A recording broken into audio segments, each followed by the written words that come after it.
Livro do Êxodo, capítulo 19, assim diz a palavra do nosso Deus. No terceiro mês da saída dos filhos de Israel da terra do Egito, no primeiro dia desse mês, vieram ao deserto do Sinai. Tendo partido de Refidim, vieram ao deserto do Sinai, no qual se acamparam ali, pois se acampou Israel em frente do monte. Subiu Moisés a Deus, e do monte o Senhor o chamou e lhe disse: assim falarás à casa de Jacó, e anunciarás aos filhos de Israel: tendes visto o que fiz aos egípcios, como vos levei sobre asas de águia, e vos cheguei a mim. Agora, pois, se diligentemente ouvirdes a minha voz, e guardardes a minha aliança, então sereis a minha propriedade peculiar dentre todos os povos, porque toda a terra é minha. Vós me sereis reino de sacerdotes e nação santa. São estas as palavras que falarás aos filhos de Israel. Veio Moisés, chamou os anciãos do povo e expôs diante deles todas estas palavras que o Senhor lhe havia ordenado. Então o povo respondeu a uma: tudo o que o Senhor falou faremos. E Moisés relatou ao Senhor as palavras do povo. Disse o Senhor a Moisés: eis que virei a ti numa nuvem escura, para que o povo ouça quando eu falar contigo, e para que também creiam sempre em ti, porque Moisés tinha anunciado as palavras do seu povo ao Senhor. Disse também o Senhor a Moisés: vai ao povo e purifica-o, hoje e amanhã, lavem eles as suas vestes. E estejam prontos para o terceiro dia, porque no terceiro dia o Senhor, à vista de todo o povo, descerá sobre o monte Sinai. Marcarás em redor limites ao povo, dizendo: guardai-vos de subir ao monte, nem toqueis o seu limite. Todo aquele que tocar o monte será morto. Mão nenhuma tocará neste, mas será apedrejado ou flechado, quer seja animal, quer seja homem, não viverá. Quando soar longamente a buzina, então subirão ao monte. Moisés, tendo descido do monte ao povo, consagrou o povo e lavaram as suas vestes. E disse ao povo: estai prontos ao terceiro dia, e não vos chegueis à mulher. Ao amanhecer do terceiro dia, houve trovões e relâmpagos, e uma espessa nuvem sobre o monte, e muito forte clangor de trombeta, de maneira que todo o povo que estava no arraial se estremeceu. E Moisés levou o povo fora do arraial ao encontro de Deus, e puseram-se ao pé do monte. Todo o monte Sinai fumegava, porque o Senhor descera sobre ele em fogo. A sua fumaça subiu como fumaça de uma fornalha, e todo o monte tremia grandemente. E o clangor da trombeta ia aumentando cada vez mais. Moisés falava, e Deus lhe respondia no trovão. Descendo o Senhor para o cimo do monte Sinai, chamou o Senhor a Moisés para o cimo do monte. Moisés subiu. E o Senhor disse a Moisés: desce, adverte ao povo que não traspasse o limite até o Senhor para vê-lo, a fim de muitos deles não perecerem. Também os sacerdotes que se chegam ao Senhor se hão de consagrar, para que o Senhor não os fira. Então disse Moisés ao Senhor: o povo não poderá subir ao monte Sinai, porque tu nos advertiste, dizendo: marca limites ao redor do monte e consagra-o. Replicou-lhe o Senhor: vai, desce, depois subirás tu e Arão contigo. Os sacerdotes, porém, e o povo não traspassem o limite para subir ao Senhor, para que não os fira. Desceu, pois, Moisés ao povo e lhes disse tudo isso. Meus irmãos, imagine que qualquer um de nós recebe uma oferta para trabalhar no palácio de Buckingham, a morada, o palácio do rei da Inglaterra. Parece ser uma oferta muito boa e certamente muito promissora na carreira de qualquer um trabalhar no palácio de um rei. Mas os funcionários que trabalham no palácio do rei da Inglaterra sabem que eles precisam obedecer uma etiqueta específica, eles precisam obedecer regras específicas para estarem na presença do rei. Quando nós olhamos para este texto, nós observamos o povo de Israel diante do seu rei, tendo que obedecer uma etiqueta específica e regras específicas para que então eles possam se apresentar diante do Senhor. O tema que nós temos aqui é como devemos nos apresentar ao Senhor. Como devemos nos apresentar ao Senhor. E quando nós olhamos para o capítulo 19 do livro do Êxodo, nós temos um capítulo muito especial porque ele é uma introdução de uma cerimônia que vai do capítulo 19 até o 24, que é a cerimônia da aliança da lei.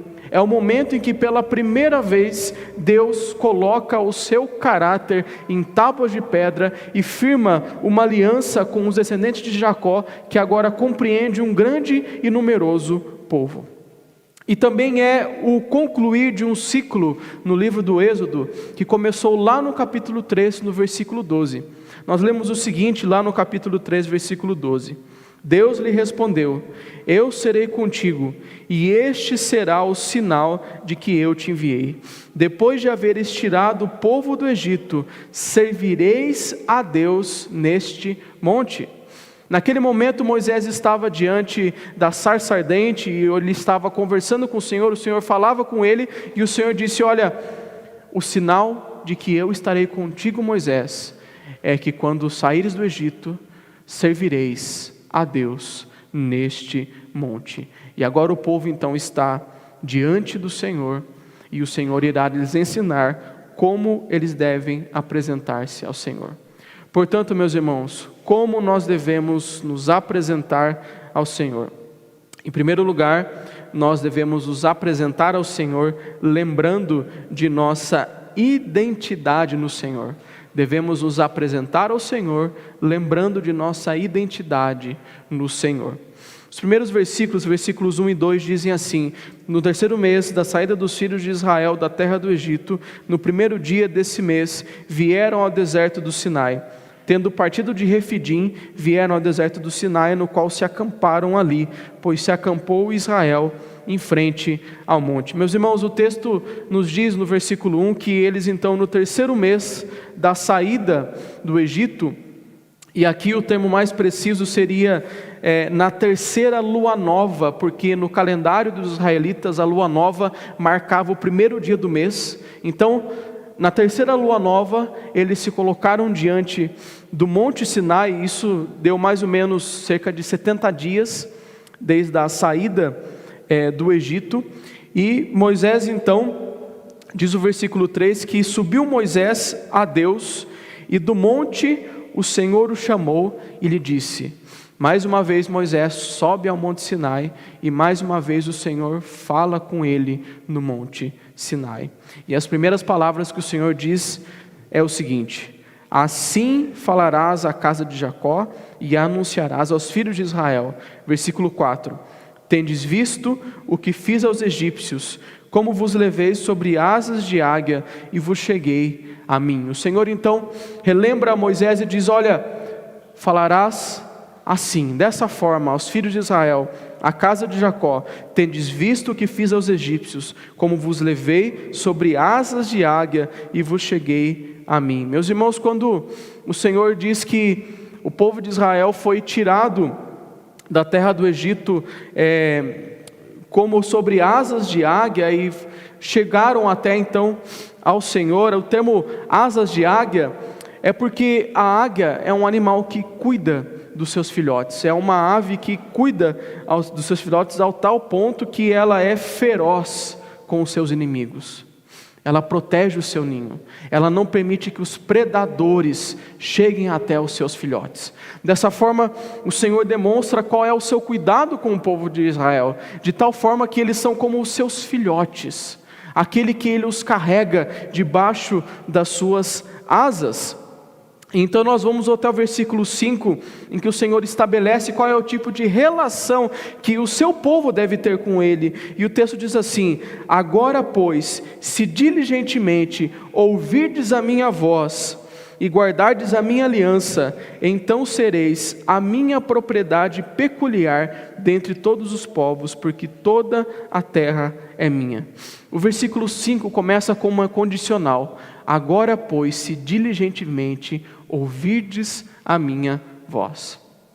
Isso pode trazer um pouquinho de confusão para nós, porque quando nós observamos a Escritura, nós percebemos que nós somos salvos pela graça, e que o povo de Israel também deveria ser salvo pela graça, apesar do estabelecimento da lei.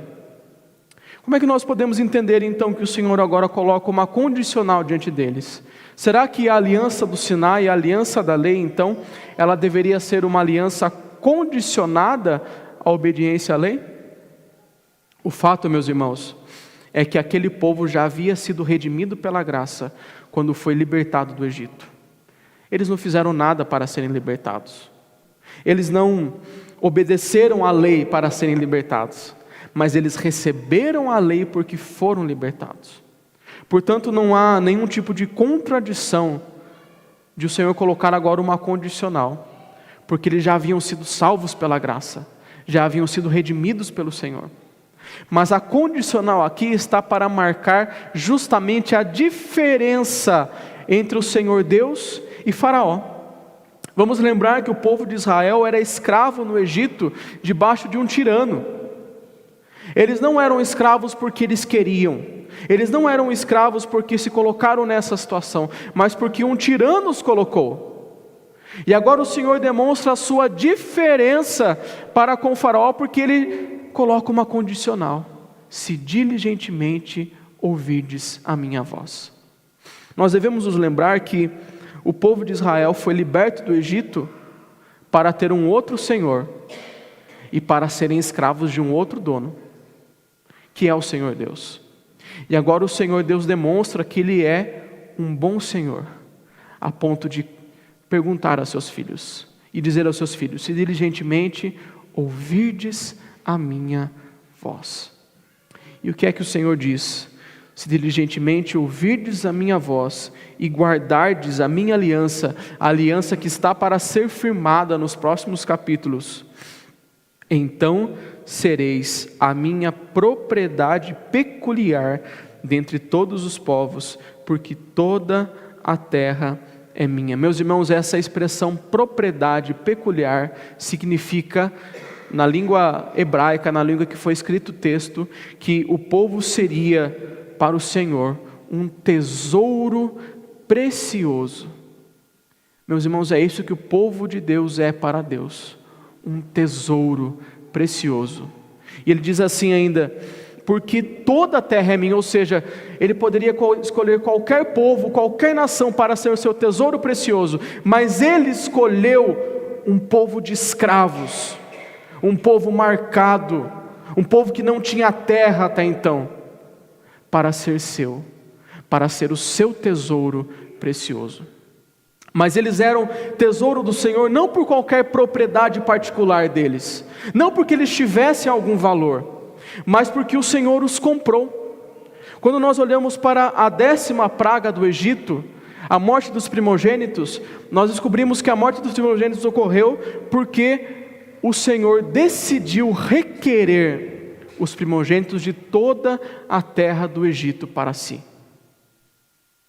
Mas todos aqueles que tinham marcado nos umbrais das suas portas o sangue do Cordeiro, quando o anjo da morte passou, ele os poupou. Por quê? Porque o Cordeiro morreu no lugar destes primogênitos. Ele pagou o preço no lugar destes primogênitos. Dessa forma o Senhor comprou então o povo de Israel para si e o considerou o seu tesouro precioso. Meus irmãos, nós também somos o tesouro precioso de Deus. E nós, mais uma vez, não por qualquer característica inerente nossa. O centro da vontade de Jesus não é a nossa vida, mas é a sua própria glória. Mas nós somos o tesouro precioso de Deus justamente por aquilo que nós fomos comprados. O apóstolo Pedro, na sua primeira carta, no capítulo 1, versículos 18 e 19, ele diz o seguinte: sabendo que não foi mediante coisas corruptíveis, como prata ou ouro, que foste resgatados do vosso fútil procedimento que vossos pais nos legaram, mas pelo precioso sangue, como de cordeiro, sem defeito e sem mácula, o sangue de Cristo. Assim como Israel vivia lá no Egito, servos de Faraó, escravos da idolatria, e foram libertados quando o anjo da morte passou nos umbrais das portas e viu o sangue do cordeiro. Assim também nós não fomos comprados por coisas corruptíveis, ou seja, por coisas que podem se desfazer, por coisas sem valor. E olha que Pedro diz que prata e ouro são coisas sem valor, mas nós somos resgatados pelo sangue de Cristo, e é por isso que nós somos um tesouro precioso do Senhor. Então, toda vez que nós pensarmos em ceder à tentação do pecado, nós devemos lembrar que nós temos um Senhor que pagou um alto preço, para que nós não vivêssemos mais no nosso fútil procedimento. E o texto segue, e no versículo 6, o Senhor diz assim: vós me sereis reino de sacerdotes e nação santa, são estas as palavras que falarás aos filhos de Israel. Vós me sereis reino de sacerdotes e nação santa. Meus irmãos, o que significa essa expressão reino de sacerdotes? Nós precisamos entender então o que significa a figura do sacerdote. O sacerdote, meus irmãos, é a figura que faz a ponte entre os homens e Deus. Por exemplo, na língua latina, sacerdote é o termo pontifex, que é hoje dado inclusive ao Papa Romano. E pontifex é justamente isso, uma ponte que liga os homens até Deus. Quando o Senhor diz então ao povo de Israel: olha, vocês me serão um reino de sacerdotes, Ele está dizendo: vocês farão a ponte entre os homens e Deus. É por isso que mais tarde, em Deuteronômio, quando o povo está à porta da terra, o Senhor diz assim, por meio de Moisés: olha, quando as nações olharem para vocês, eles dirão: olha que nação sábia, porque que nação tem um Deus como esse, que lhes dá decretos e estatutos? O objetivo de Israel era que as nações ao redor olhassem para Israel, vissem a sabedoria de Deus e então se convertessem ao Senhor. Nós vemos isso muito claramente no relato da rainha de Sabá, quando ela foi até Jerusalém e ela viu a sabedoria de Salomão, e ela então louvou a Deus por amar a Israel. E os israelitas entendiam muito bem isso quando o Senhor disse assim: olha, vós me sereis reino de sacerdotes. Os israelitas já tinham uma instituição que era a circuncisão, e a circuncisão representa o despojar da carne, a purificação do povo. Mas há algo interessante na circuncisão, porque outros povos também a praticavam. Os egípcios, a terra de onde eles saíram, também praticava a circuncisão. Mas há uma curiosidade, porque no Egito só os sacerdotes eram circuncidados. Só aqueles que faziam a ponte entre os egípcios e os deuses eram circuncidados. Então, quando o Senhor diz assim: vós me sereis reino de sacerdotes, eles entendiam pela circuncisão que todo o povo era responsável por fazer a ponte entre as nações e o seu Deus. Nós lemos, por exemplo, o Salmo 133, que é um salmo conhecido, né? É precioso estarmos juntos, a comunhão, mas o texto diz que a comunhão é como o óleo precioso que desce para a barba de Arão, que desce para a gola das suas vestes. Por que o Salmo usa essa figura?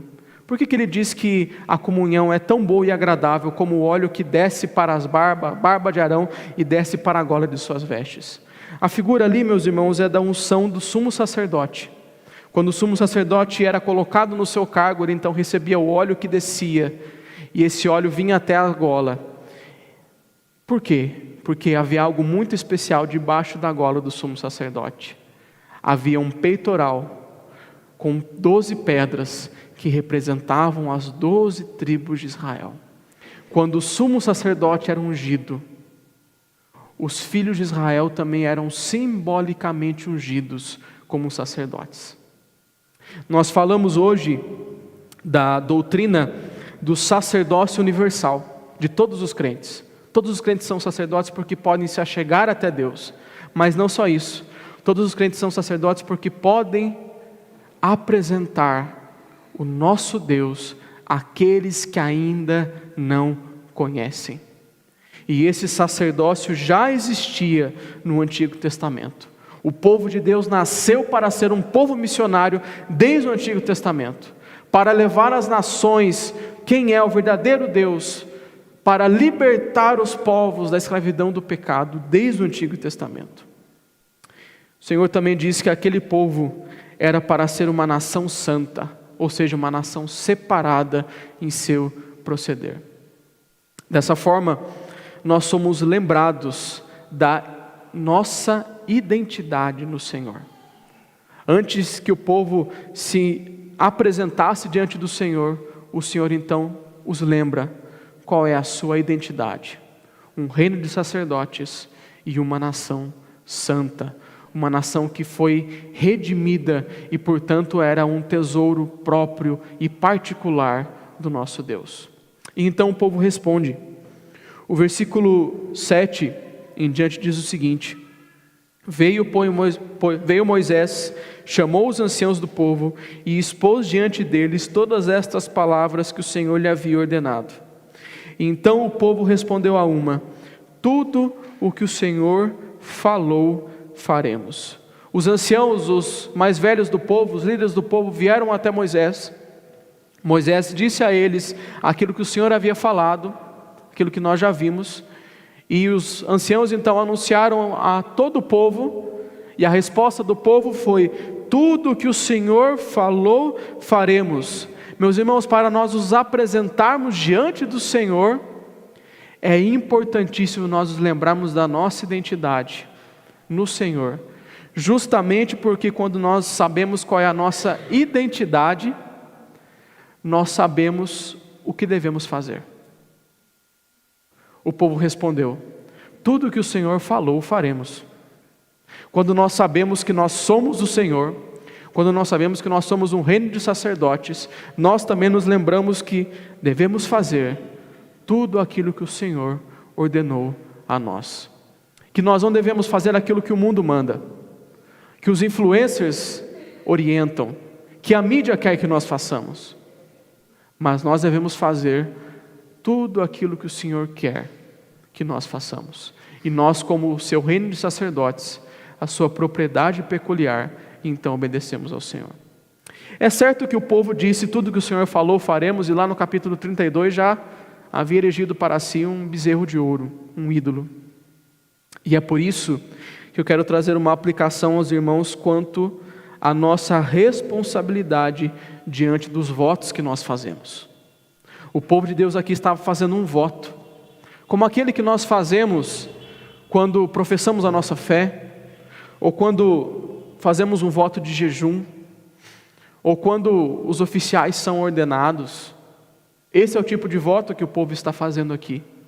E a nossa confissão de fé, no seu capítulo 22, parágrafo 3º, diz o seguinte: quem vai prestar um juramento deve considerar refletidamente a gravidade de ato tão solene e nada afirmar de cuja verdade não esteja plenamente persuadido, obrigando-se tão somente por aquilo que é justo e bom, e que tem como tal, e por aquilo que pode e está resolvido a cumprir. É, porém, pecado recusar prestar concernente a qualquer coisa justa e boa, sendo ele exigido pela autoridade legal. Nós devemos considerar refletidamente a gravidade de ato tão solene. Quando nós prestamos votos ao Senhor, nós devemos pensar refletidamente. O povo falou aqui, tudo que o Senhor falou faremos, mas não refletiu sobre. E depois quase teve o risco de ter a lei invalidada por conta dos seus atos. Muitos morreram, inclusive, por conta de não cumprirem o voto que fizeram aqui. E meus irmãos, o versículo 9, então, diz o seguinte: disse o Senhor a Moisés: eis que virei a ti numa nuvem escura, para que o povo ouça quando eu falar contigo, e para que também creiam sempre em ti, porque Moisés tinha anunciado as palavras do seu povo ao Senhor. Agora Deus irá se encontrar à vista do povo, porque para que o povo então possa se apresentar diante do Senhor, eles precisavam se preparar para isso.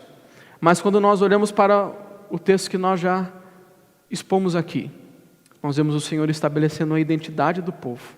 E como eu disse aos irmãos, quando nós conhecemos a nossa identidade, nós sabemos o que devemos fazer. E o que nós devemos fazer é obedecer ao Senhor.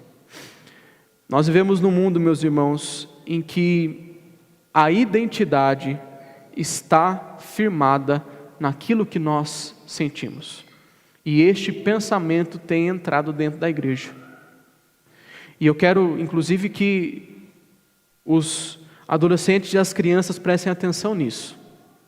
Porque desde cedo hoje, nós somos ensinados de que se nós sentimos atração pelo mesmo sexo, então nós somos homossexuais e não há problema em seguir a prática. Se nós sentimos vontade de fazer tal coisa, então nós devemos fazer. Hoje, qualquer filme que nós assistimos, nós sempre vamos ver uma pessoa mais idosa dando o seguinte conselho: olha, siga o seu coração. E é sempre isso que vai resolver o drama do protagonista. Mas a palavra de Deus nos ensina que o nosso coração é enganoso, que as nossas emoções não podem dizer aquilo que nós somos, mas é a palavra de Deus que diz quem nós somos. E o apóstolo Pedro, na sua primeira carta também, lá no capítulo 2, versículos 9 e 10, ele vai citar esse texto de Êxodo 19, dizendo o seguinte: vós, porém, sois raça eleita, sacerdócio real, nação santa, povo de propriedade exclusiva de Deus, a fim de proclamardes as virtudes daquele que nos chamou das trevas para a sua maravilhosa luz. Vós sim que antes não erais povo, mas agora sois povo de Deus, que não tinhais alcançado misericórdia, mas agora alcançaste misericórdia. Nós somos este povo, raça eleita, sacerdócio real, nação santa, aqueles que não eram povo, mas agora são povo de Deus, e são chamados para proclamar as virtudes daquele que nos chamou das trevas para a sua maravilhosa luz. Nós fomos comprados não por preço corruptível, mas pelo sangue de Jesus Cristo, como de cordeiro sem defeito. E é nossa responsabilidade dizer: tudo que o Senhor falou, faremos. E saímos e proclamarmos as virtudes daquele que nos chamou. Para nós nos apresentarmos ao Senhor, nós devemos nos lembrar da nossa identidade no Senhor.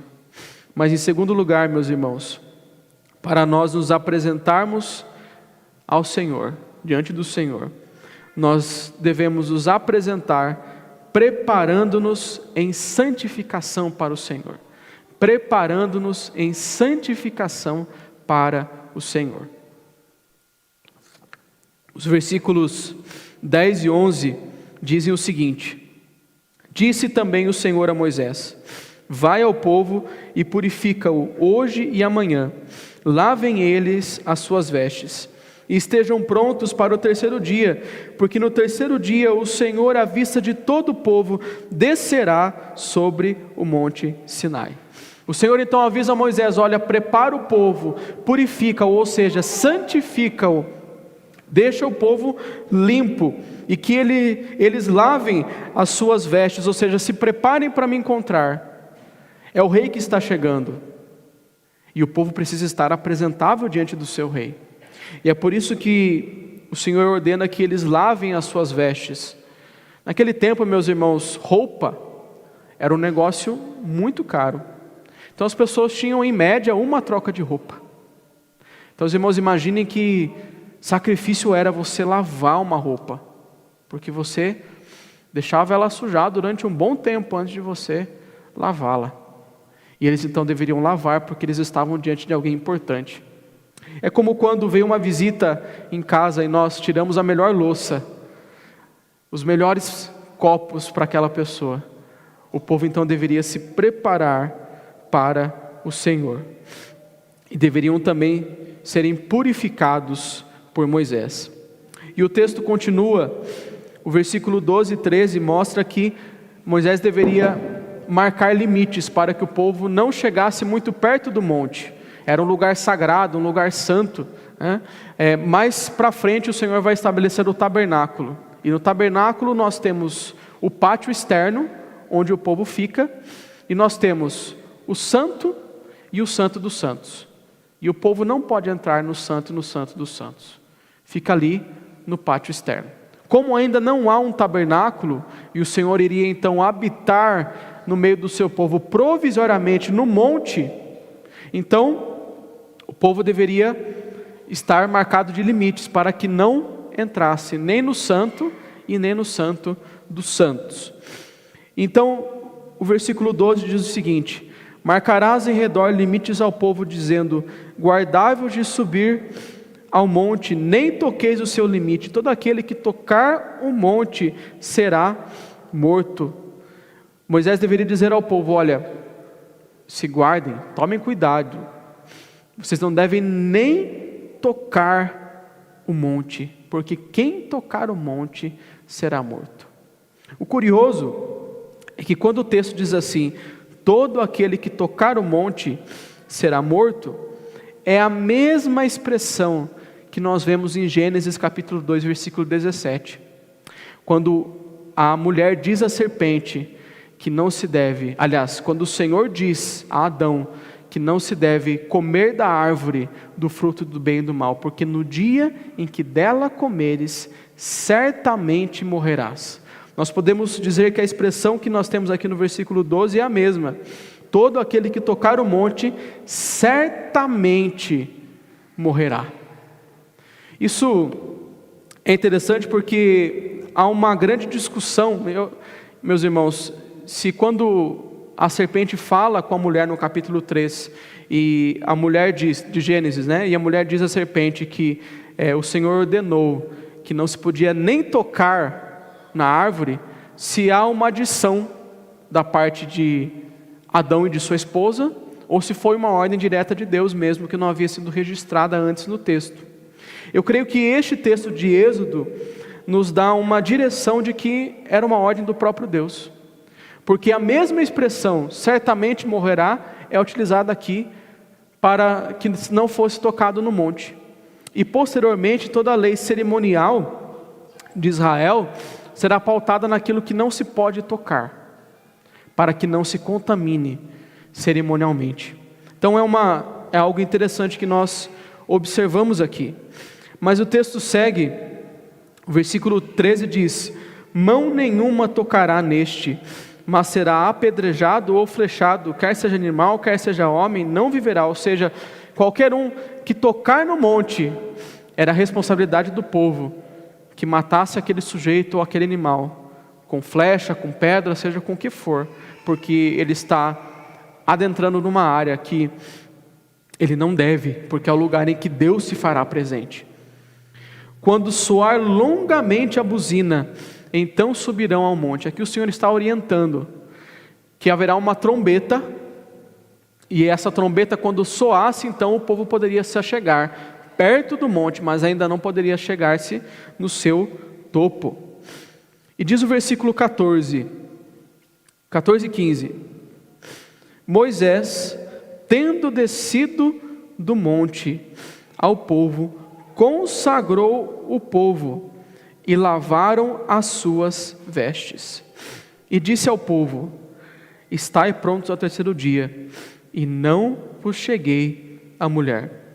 Moisés então desce do monte consagra o povo lava suas vestes, e Moisés diz: estai prontos ao terceiro dia. Por quê? Porque eles deveriam estar consagrados. O Senhor havia dito isso. Mas o texto diz: e não vos chegueis à mulher. Meus irmãos, há um grande debate a respeito do significado disso. E não vos chegueis à mulher. Será que Moisés também está adicionando algo que o Senhor não havia dito? O que Moisés está fazendo aqui? Mas quando nós olhamos para o texto, a leitura mais natural que nós podemos ter é que quando o Senhor diz a Moisés: consagra o povo, purifica o povo hoje e amanhã, está implícito que o povo deveria ser santificado e purificado a não chegar-se à mulher, ou seja, a não manter relação sexual. E isso para nós parece estranho, porque afinal, os casados, qual seria a lógica de não chegar-se à mulher? Por que isso tornaria o povo santo? Por que isso tornaria o povo puro?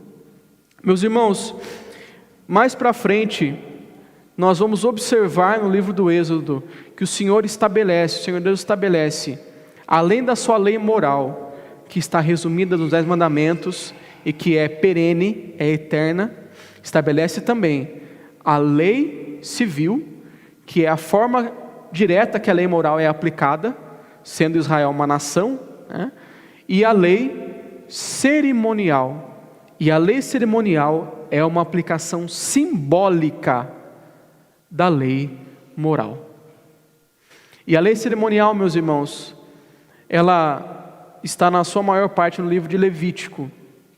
E ela estabelece que tudo aquilo que simbolizava a morte não deveria se aproximar do povo. Por quê? Porque o nosso Deus é Deus de vida. E o povo de Israel acabava de sair do Egito. E qual que é a marca do Egito? Pirâmide, morte, fixação pela morte. Então o povo de Israel deveria ser um povo de vida. Portanto, alimentos de animais que se alimentavam de sujeira ou de carcaça não poderiam ser consumidos. Também fluidos corporais como o sangue ou os fluidos que são eliminados durante a relação sexual são coisas que tornam o homem impuro. E portanto, antes de adorar, o homem deveria se colocar sem relação sexual. Mas antes mesmo do estabelecimento da lei cerimonial, em Levítico, parece que já havia sinais de uma lei cerimonial. Por exemplo, Noé, o Senhor diz a Noé que ele deveria tomar para a arca 7 pares de animais puros de cada espécie. Como é que Noé sabia o que era um animal puro? Porque já havia algum tipo de lei cerimonial. E aqui quando o Senhor diz, olha, purifica o povo, e Moisés diz, não vos chegueis à mulher, é porque também já havia algum tipo de lei cerimonial. Mas não só isso, meus irmãos. Eu quero demonstrar aqui que o Senhor Deus está mostrando que nem tudo aquilo que é legítimo é apropriado sempre. Nem tudo aquilo que é legítimo é apropriado sempre. A relação sexual entre o marido e a mulher é apropriada, é legítima, melhor dizendo, mas ela nem sempre é apropriada. O próprio apóstolo Paulo diz, quando escreve aos Coríntios, que homem e mulher poderiam se afastar da relação sexual por um tempo para oração. E meus irmãos, hoje, qual é o dia que nós nos apresentamos diante do Senhor como povo de Deus? É o domingo. E é por isso que nem tudo que é legítimo é apropriado no culto. Por exemplo, um teatro. Não há nem sempre algo inerentemente ruim no teatro, mas ele não é apropriado ao culto. Ele é algo legítimo, mas não apropriado ao culto, porque o Senhor não prescreveu que isso acontecesse. Uma dança pode ser algo legítimo, mas não apropriada ao culto, porque não é essa a prescrição que o Senhor dá para quando Ele se apresenta e quando nós nos apresentamos diante dEle. Também o próprio dia do Senhor. O dia do Senhor não é algo apropriado para o lazer pessoal e secular. É algo legítimo, mas não é algo apropriado. Quando o Senhor nos diz dessa forma que nós devemos nos preparar em santificação para o Senhor, para nos apresentar diante dEle, nós devemos entender que santificação não é apenas nos afastar do pecado e fazer aquilo que é puro, mas entender que há coisas legítimas que nem sempre são apropriadas em determinado momento, principalmente no dia do Senhor. É isso que o texto está aqui nos ensinando. Mas agora, meus irmãos, eu quero mostrar aos irmãos alguns paralelos daquilo que Moisés fez aqui com o livro de Apocalipse. Veja, Apocalipse capítulo 7, versículo 9, uma visão que João teve. Diz assim o texto: depois destas coisas vi, e eis grande multidão, que ninguém podia enumerar, de todas as nações, tribos, povos, línguas, em pé diante do trono, diante do Cordeiro, vestidos de vestiduras brancas, com palmas nas mãos. Então nós temos essa grande multidão, vestida, com roupas brancas. Mas veja o que um dos anciãos diz a respeito dessa grande multidão, nos versículos 13 e 14. Estes que se vestem de vestiduras brancas, quem são e de onde vieram? Respondi-lhe: meu senhor, tu o sabes. Ele então me disse: são estes os que vêm da grande tribulação, lavaram suas vestiduras e as alvejaram no sangue do Cordeiro. Então nós temos aqui uma grande multidão que, assim como essa aqui, lavou suas vestes. E lavou suas vestes no sangue do Cordeiro. E o texto do Apocalipse segue agora, capítulo 14, versículos de 1 a 4. Olhei, e eis o Cordeiro em pé sobre o monte Sião, e com ele 144.000, tendo na fronte escrito o seu nome e o nome do seu Pai.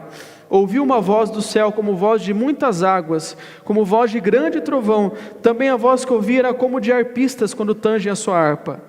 Entoavam um novo cântico diante do trono, diante dos 4 seres viventes e dos anciãos, e ninguém pôde aprender o cântico, senão os 144.000 que foram comprados da terra.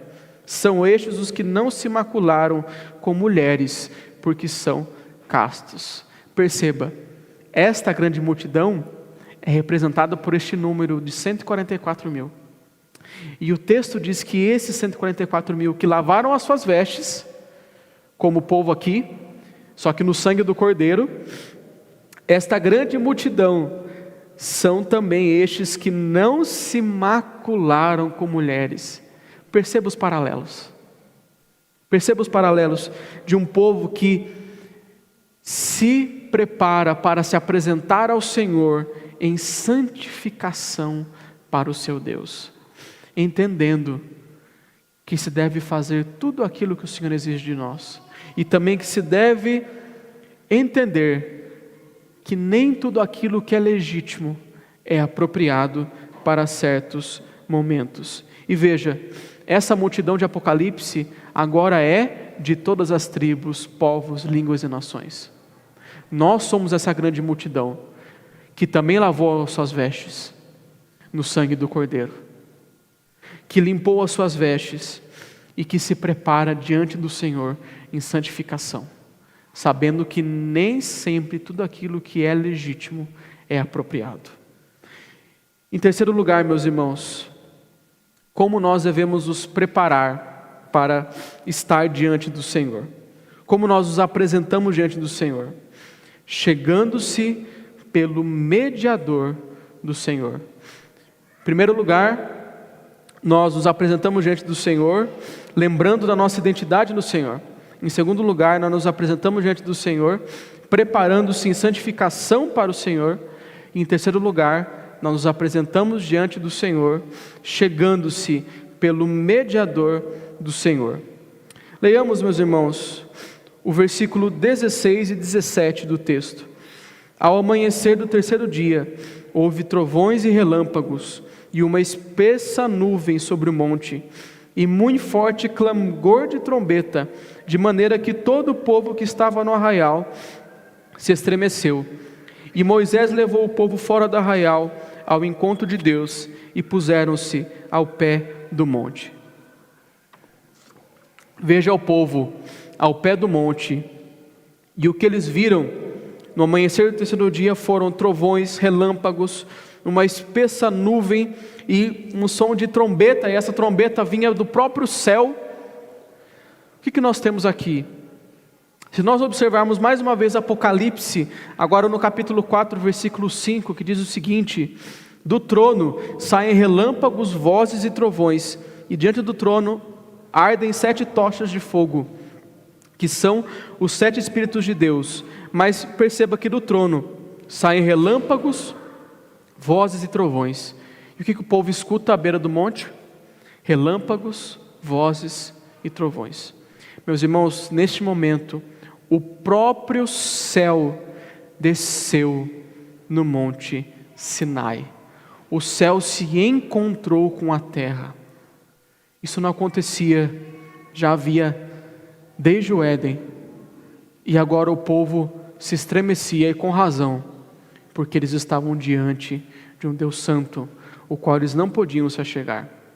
Não é à toa que Isaías, quando teve a sua visão, ele disse: ai de mim, estou perdido, porque sou homem de lábios impuros e habito no meio de um povo de impuros lábios. É por isso que o povo precisou se preparar cerimonialmente e em santificação para estar diante do Senhor, porque o céu desceu à terra. E agora nós vemos, versículos 18 e 19: todo o monte Sinai fumegava, porque o Senhor descera sobre ele em fogo. Veja, quando o Senhor se manifesta a Moisés pela primeira vez, é em fogo, na sarça ardente. E agora ele desce em fogo muito mais potente. E diz o texto: a sua fumaça subiu como fumaça de uma fornalha, e todo o monte tremia grandemente. E o clangor da trombeta ia aumentando cada vez mais. Moisés falava, e Deus lhe respondia no trovão. Nós temos aqui uma trombeta celestial que tocava, forte, forte, cada vez mais forte. E o que uma trombeta anuncia, meus irmãos? A trombeta anuncia a chegada de um rei. É por isso que quando nós falamos da vinda de Cristo, o apóstolo Paulo e o apóstolo João usam a linguagem do soar da trombeta, porque quando a trombeta soar, nós sabemos que o nosso rei finalmente chegou. Portanto, assim como este povo ouvia a trombeta e via os céus descendo à terra, nós aguardamos mais uma vez a trombeta soar, para que os céus novamente desçam à terra e se faça novo céu e uma nova terra. E o texto segue: veja que Moisés falava e Deus lhe respondia no trovão, mas essa voz era audível, o povo escutava a voz do Senhor, isso é mostrado mais à frente. Mas então, diz o versículo 20 a 22, descendo o Senhor para o cimo do monte Sinai, chamou o Senhor a Moisés para o cimo do monte. Moisés subiu. Deus desce e mais uma vez chama Moisés para cima do monte. E o Senhor disse a Moisés: desce, adverte ao povo que não traspasse o limite até o Senhor para vê-lo, a fim de muitos deles não perecerem. Também os sacerdotes que se cheguem ao Senhor se hão de consagrar, para que o Senhor não os fira. Então Moisés sobe ao monte, e o Senhor diz: olha, adverte ao povo que não traspasse o limite, para que não morram, para que muitos não morram. E também avisa aos sacerdotes para que eles se consagrem. Aqui é interessante porque nós não temos ainda o sacerdócio levítico, mas já havia sacerdotes, provavelmente os anciãos do povo eram os sacerdotes, ou até mesmo os levitas já tinham uma certa importância sacerdotal, mas a linguagem aqui, a ordem é: olha, não traspassem o limite.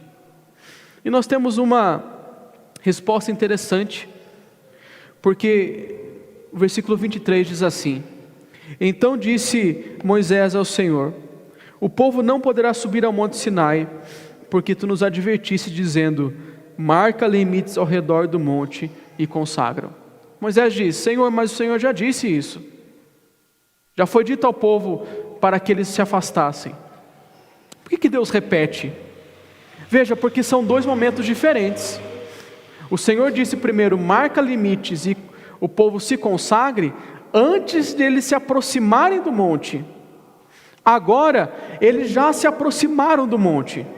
E ainda assim, é necessário que haja um limite para que eles não traspassem.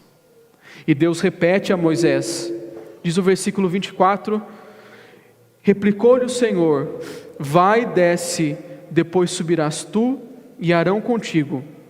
O sacerdote, porém, e o povo não traspassem o limite para subir ao Senhor, para que não os fira.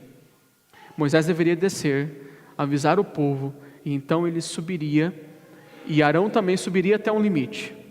Aqui, meus irmãos, nós temos mais uma vez a divisão átrio, santo e santo dos santos. Veja, o Monte Sinai era o modelo do tabernáculo. O povo então deveria ficar ali no átrio, na parte da parte de baixo do monte, na base do monte. Arão ia até um pedaço, e Moisés então poderia subir ao topo, no Santo dos Santos, onde ele conversava com o Senhor. Nós vemos então que o povo se colocou diante do Senhor. O povo então esteve apresentando-se diante do Senhor com um mediador. Moisés precisou ser o mediador deste povo. Diz o versículo 25 que desceu, pois, Moisés ao povo, ele disse tudo isso, e então no versículo 20 o Senhor já fala mais uma vez a Moisés, porque ele subiu ao monte, e o povo então teve o seu mediador diante do monte. O povo precisava de um mediador, porque não poderia achegar-se diante da presença santa de Deus. O apóstolo Paulo diz aos romanos, todos pecaram e estão destituídos da glória de Deus. Isso significa que lá no Éden, quando nossos primeiros pais pecaram, eles foram afastados da glória de Deus para que não morressem. E agora então a glória de Deus desce, e ainda assim o povo não pode se aproximar, mas envia um mediador.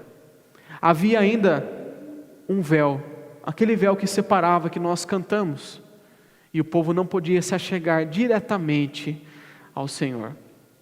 Mas, meus irmãos, Moisés era um homem pecador como nós.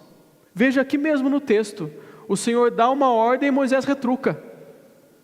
Ele diz assim, não, o Senhor já falou isso. E Deus precisa dizer, vai e avisa ao povo. Mais para frente, o homem mais manso da terra, que era Moisés, quando o Senhor disse, fala a rocha para que saia água, ele vai lá e, cheio de ira, fere a rocha, desobedecendo ao Senhor. E é por isso que ele não entra na terra prometida. Moisés não era um mediador perfeito. Moisés nem merecia estar diante da presença de Deus. Tanto que quando Moisés diz ao Senhor, olha, eu quero ver a tua glória, o Senhor diz, você verá a minha glória, mas não toda, porque homem nenhum vê a minha face e viverá. Nós precisamos de um perfeito mediador, meus irmãos. Todo o Antigo Testamento tem muito forte essa ideia da presença de Deus. O Salmo 15, por exemplo, o salmista pergunta, quem, Senhor, habitará no teu tabernáculo? E no Salmo 24, o salmista também pergunta, quem subirá ao monte do Senhor? E a resposta do salmista é, aquele que é limpo de mãos e puro de coração, que não entrega a sua alma à falsidade, nem jura dolosamente. Este pode habitar, este pode subir ao monte. Mas, meus irmãos, será que há alguém com essas qualificações? Aquele que é limpo de mãos e puro de coração? Será que nós somos pessoas que nunca agimos errado? Será que nós somos pessoas que Tem intenções totalmente puras no coração o tempo todo? Será que nós somos pessoas que nunca mentimos? Então nenhum de nós pode subir ao monte do Senhor. Mas o salmista no Salmo 24, ele segue o texto e ele encontra alguém que é capaz de subir o monte. E ele diz assim: levantai, ó portas, as vossas cabeças, levantai-vos, ó portais eternos, para que entre o Rei da Glória. Quem é este Rei da Glória? O Senhor dos exércitos, o Senhor forte e poderoso. Ele é o Rei da Glória. Este é o Senhor Jesus Cristo, que no Salmo 22 sofre e pergunta: Senhor, por que me desamparaste? No Salmo 23, o Senhor Jesus é aquele que diz: ainda que eu ande pelo vale da sombra da morte, não temerei mal algum. E no terceiro salmo desta coleção, assim como no terceiro dia o Senhor Deus desceu no monte Sinai, o Senhor Jesus Cristo no terceiro dia subiu dentre os mortos. E ele então vence, e o Rei da Glória ascende às alturas, e chegará um dia que nós ascenderemos com ele. Mas até então, nós temos um mediador perfeito, aquele que é o nosso advogado, como diz o apóstolo João. E então não há mais separação, não há mais véu que nos separe, e nós podemos nos achegar, nós podemos nos apresentar ao Senhor por meio do nosso mediador perfeito, o Senhor Jesus Cristo. Encerrando, meus irmãos, concluindo, nós então podemos nos apresentar diante do Senhor quando nós nos lembramos da nossa identidade no Senhor, quando nós nos preparamos em santificação ao Senhor e quando nós nos chegamos pelo mediador, o Senhor Jesus Cristo. E o autor aos Hebreus, ele diz o seguinte, no capítulo 12, versículo 18 a 15. Olha o que o autor aos Hebreus diz: ora, não tendes chegado ao fogo palpável e ardente, e à escuridão e às trevas e à tempestade, ao clangor da trombeta e ao som de palavras tais que quantos o ouviram suplicaram que se não lhes falasse, pois já não suportavam o que lhes era ordenado. Até um animal, ao se tocar o monte, será apedrejado. Veja que até o versículo 20 aqui, o autor dos Hebreus se refere a este evento. Ele diz assim: olha, vocês não têm chegado àquele monte com clangor de trombeta, com trovão, com fumaça, com algo tão rígido que mesmo o animal que chegasse seria morto. E o texto segue, versículo 21 diz assim: na verdade, de tal modo era horrível o espetáculo que Moisés disse: sinto-me aterrado e trêmulo. Até Moisés mesmo, que subiu ao monte, estava em terror. E o versículo 22 diz então: mas tendes chegado ao monte Sião, e à cidade do Deus vivo, a Jerusalém celestial, e a incontáveis hostes de anjos, e a universal assembleia, a igreja dos primogênitos arrolados nos céus, e a Deus, o juiz de todos, e aos espíritos dos justos aperfeiçoados, e a Jesus, o mediador da nova aliança, e ao sangue da aspersão, que fala coisas superiores ao que fala o próprio Abel. Meus irmãos, a igreja que é retratada não como o monte Sinai, mas como o monte Sião, a Jerusalém celestial. Nós falamos então com Deus por meio de um mediador que não precisa mais de trombetas, de trovões, de fogo, de fumaça, mas em oração nós podemos nos achegar ao Senhor. Pelos sacramentos nós nos achegamos ao Senhor, pela palavra nós nos achegamos ao Senhor, nós nos apresentamos diante dEle, porque nós temos um perfeito mediador. Mas o autor aos Hebreus segue e diz o versículo 25: tende cuidado, não recuseis o que fala, pois se não escaparam aqueles que recusaram ouvir quem divinamente os advertia sobre a terra, muito menos nós os que nos desviamos daquele que do céu os adverte. Ou seja, Moisés os advertia sobre a terra, diante daquele clangor de trombeta, fumaça. E nós, que estamos na nova aliança, que quando nós chegamos ao culto, Jesus Cristo e a presença de Deus está aqui, mas nós não precisamos de trombeta e de clangor de fumaça. Mas Deus nos fala do céu. Cuidado, porque nós não podemos recusar aquele que fala. É por isso que quando nós nos apresentamos ao Senhor, nós devemos fazê-lo lembrando da nossa identidade, nos preparando em santidade e nos chegando pelo mediador, para que então nós respondamos ao Senhor: tudo o que o Senhor falou, faremos. E que essa seja a nossa resposta esta noite. Tudo aquilo que o Senhor falou, nós faremos. Que Deus os abençoe.